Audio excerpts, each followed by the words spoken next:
आज डकरामा गांव में कुछ गिने चुने मूर्खों को छोड़कर पूरा गांव खुश है। क्या बच्चे, क्या बूढ़े, क्या नौजवान, सबकी जुबान पर बस एक ही नाम है, भगनू ओझा।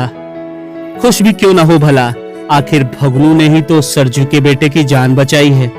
वह न होता तो गांच हाँकने वाली करमतिया, मरछिया और संझड़िया को और कोई ओझा काबू नहीं कर पाता। मोहर काका अपनी खटिया पर पैर लटकाए जोर जोर से भगनू का गुणगान कर रहे थे। गांव की महिलाएं उनके आगे जमीन पर बैठकर बड़े चाव से उनकी बातें सुन रही थी और बीच बीच में करमतिया, मरछिया और संझड़िया को गालियां दिए जा रही थी। मोहर काका उत्साहित होकर बोले जा रहे थे, जो है ऐसी कि भगनू बड़ा गुणी है, काली कमखिया से सीख कर आया है, वहीं से उसके देह पर जीन आई है। अरे एक बार तो असम में हम लोग को बैठाकर जिनसे बढ़िया बढ़िया मिठाई मंगवा के खिलाया था, हम लोग भी खूब खाए, लेकिन मजाल है कि भगनू उसमें से एक भी कतरा अपने जीभ पर रखे। कहता है जे दिन ऊ उस मिठाई से खा लिया ना, ओहे दिन वो जिन ओकरा देह पर से भाग जाएगी। ऐसे नहीं, निछत्तर काला नागिनों के काट लेने पर ठीक कर देता है। तपस्या किया है, तपस्या। मोहर काका की बात को बीच में ही काटते हुए अगनू कहता है, काका वो बात याद है आपको, जब भगनू हथौड़ी बाजार में भोज खाने गया था तो अकेले ही सारा खाना खा गया था। बेचारा जग्गी हाथ जोड़कर उसके सामने खड़ा हो गया कि महाराज इज्जत बचा ली, इज्जत। तब जाके मर्दे कहा कि जाइए अपने आम के गचवानी में भात, दाल, आलू दम, पापड़, तिलौड़ी सब वैसे ही रखा होगा। सब लोग भागे भागे आम के गचवानी में गए, जाकर देखा कि सब खाना वैसे ही पड़ा है जैसे अमार में रखा था। ठीक है कह रहा है भगनू, मोहन काका झेप कर बोले। शायद अगनू के नहले पे दहला मारने से झेप गए थे। गांव के एक कोने में करमतिया, मरछिया और संझड़िया अपने मड़ई में एक साथ बैठी रो रही थी। ऐसे तो करमतिया अकेले भी रोते हैं तो सारा गांव जान जाता है, लेकिन आज शायद तीनों इसलिए सिसक कर रो रही थी कि उसके रोने से किसी को भला क्या फर्क पड़ेगा। डायन जो ठहरी। यही कुछ एक साल पहले करमतिया का मर्द सांप के काटने से मर गया था। कितने ओझा गुनी मिलकर भी उसको बचा नहीं पाए थे। डकरामा के लोग कहते हैं कि करमतिया पक्का डायन बनने के लिए अपने मर्द को ही खा गई। मरछिया करमतिया की छोटी बहन है। बगल के गांव में ही उसकी शादी हुई थी। मर्द मछली मारकर घर परिवार चलाता था। एक दिन मछली मारते हुए नदी में ही डूब गया। लाश कई दिनों के बाद नदी किनारे मिली। तब से मरछिया अपनी बड़ी बहन करमतिया के घर पर ही रहकर मेहनत मजदूरी करती है। दोनों का कोई संतान नहीं है। गांव में लोग दोनों को बाजिन ही कहते हैं। संझड़िया करमतिया की ननद है, जिसकी शादी हथौड़ी में हुई थी। इधर कुछ दिनों से वो भी अपने मायके आई हुई है। कोरोना की वजह से लॉकडाउन के कारण उसका मर्द बंगलोर में फंसा हुआ है। वह वहीं पर मछली बेचने का काम करता है, लेकिन लॉकडाउन में काम बंद है और वहां से सरकार ट्रेन भी नहीं चला रही है। बेचारे के पास जो कुछ भी जमा पूंजी था सब खत्म होने को है, इसलिए वहीं से फोन करके संझड़िया को मायके जाने के लिए बोल दिया है। संझड़िया को अभी कोई बच्चा नहीं है। एक घर में सिर्फ 3 औरतें ही रह रही है। परिवार में एक भी पुरुष सदस्य नहीं है। सरजू एक छोटा किसान है, पर गांव में उसकी हैसियत अन्य लोगों से अच्छी है। उसका बेटा 4 साल का है। वह जेठ की दोपहरी में भी घर से बाहर कभी खेत में तो कभी आम के गाछ के नीचे तो कभी महुआ के पेड़ के पास खेलता रहता है। उसके हाथ पैर सूखे हुए एवं पेट निकला हुआ है। उसी के टोले में करमतिया का भी घर है। एक दिन सरजू का बेटा बीमार पड़ गया। उसका शरीर आग की तरह तपने लगा तथा उसकी आंखें चमकने लगी। सरजू भागे भागे रमेश बाबू को बुला लाया। रमेश बाबू ने 1-2 सुई लगाने के बाद कुछ दवाई लिखकर सरजू को जल्दी लाने के लिए बाजार भेज दिया।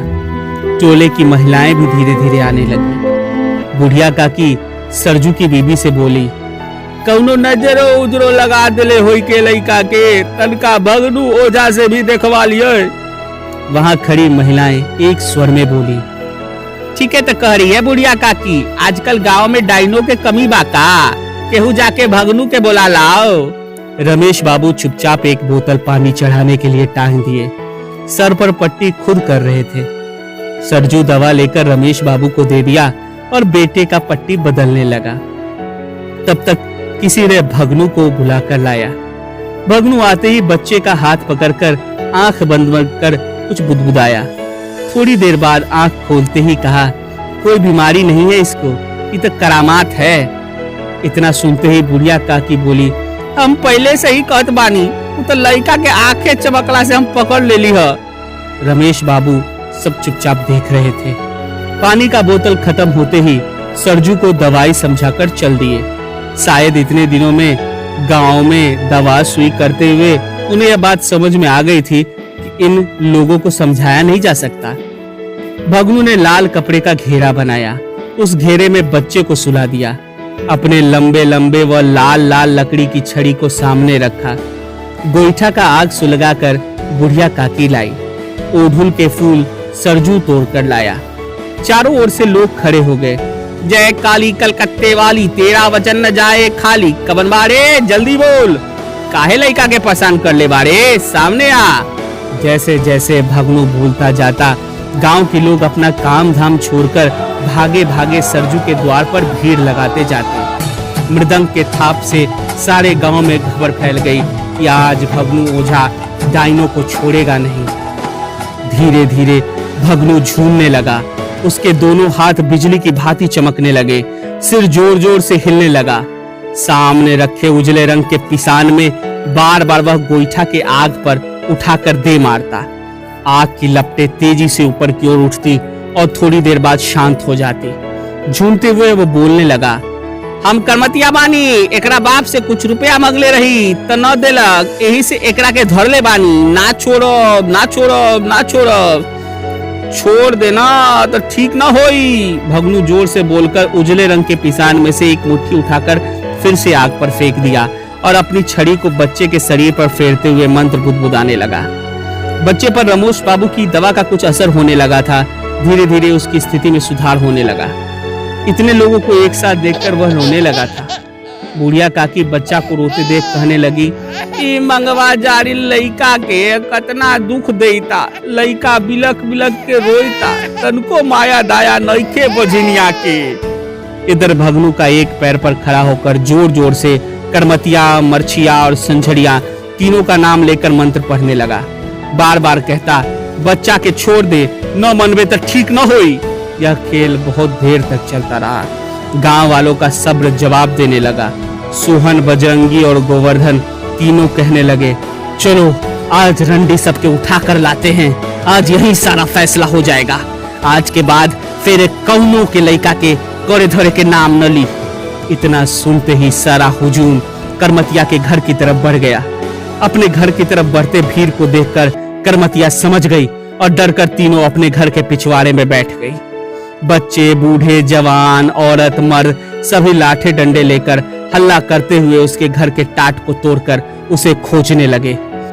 इतने में बजरंगी को तीनों नजर आ गई।